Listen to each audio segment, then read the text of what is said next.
Well, that's creepy.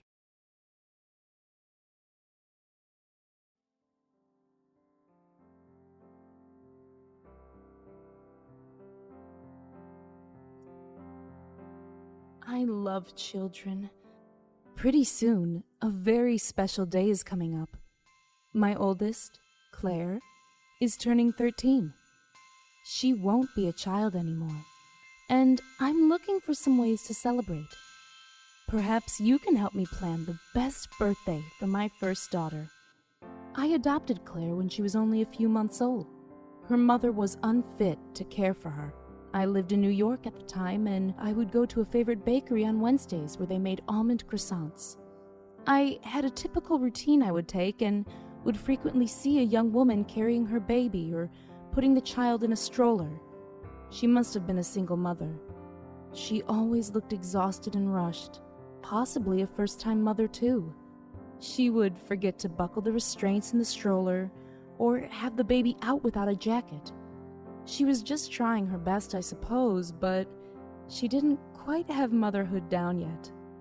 One day, I was walking by, and I saw the baby outside in the stroller, but the mother was nowhere to be seen.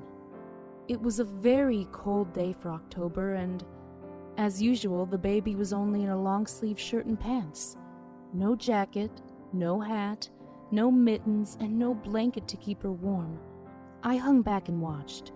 You see, I was going to offer the mother a stern warning and then buy the child some clothes, but the mother didn't come back. I must have waited 5 minutes, but it seemed like hours. The child was crying and it broke my heart.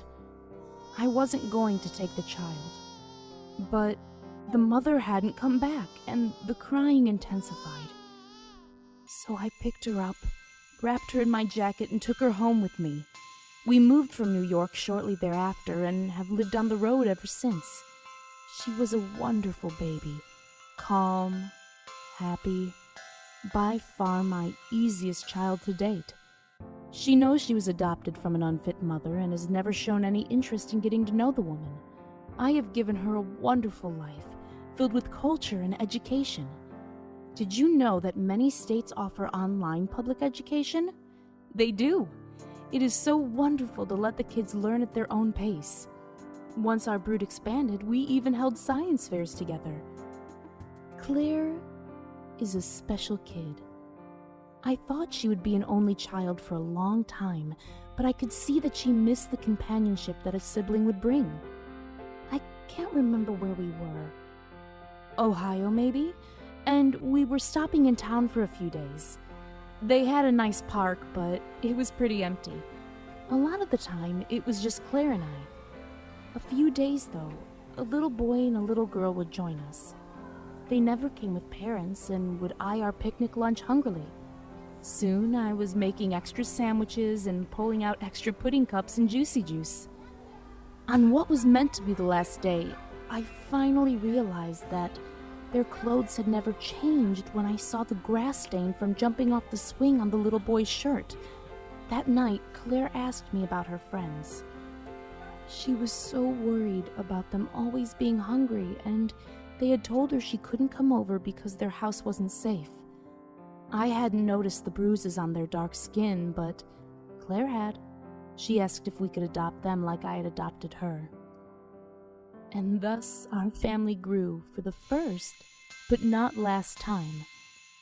I had plenty of income doing odd jobs online, lots of art commissions, editing, etc. But I realized that my true passion lies with helping children and began taking online classes to become a social worker. Claire says she wants to follow in my footsteps when she grows up. She's the one who started our piggy bank tradition. Each child has a bank that they get to paint to match their personality, and they put their allowance in it to save for college. She is so smart and wise for a child. Hers has these lovely blue flowers painted in a crown over the pig's head. I'm sorry, I've been rambling. I just don't get the chance to brag about my kids very often. They are all such great kids. I should get back to the important part. Claire's birthday. She loves green and blue, so I was thinking of getting colored paper plates and napkins. Does any of my listeners have a link to some streamers or lanterns in those colors? She loves the movie Tangled, so I was thinking of doing a lantern release for her. I have a Rapunzel dress from the Disney store. I think she will love it. We already did funfetti cake for the twins, so I was thinking chocolate? We are back on the East Coast at the moment, so if anyone has recommendations for a bakery, I am all ears. I was thinking of a Publix cake. I usually buy a new game for everyone's birthday and we play as a family. We have Don't Break the Ice, Clue, Monopoly, and Hi-Ho Cheerio. Do you have any that your families like? Claire's favorite is Clue. I was thinking of Candyland, but I'm not sure. Is Twister still popular? Anyway, the big surprise I'm going to announce is that Claire is going to space camp. After the party, I'm going to leave George in charge. He is the next oldest at 10. Claire and I will drive off. But we aren't going to space camp. I have a beautiful spot picked out. It's surrounded by blue flowers, just like on her piggy bank. I already have the hole dug. No one should disturb us. I bought a beautiful hunting knife. I was thinking of slitting her throat. That just seems like the most humane way to do it. A gun just draws too much attention, and I don't know if I can bring myself to bludgeon her. I don't want her to be scared. I suppose I could choke her, but she is such a lovely child. Well, young woman, and I don't want to mar her last day with ugly bruises. You see, this is why her party must be perfect. It is her last party. I love children. But she won't be a child anymore.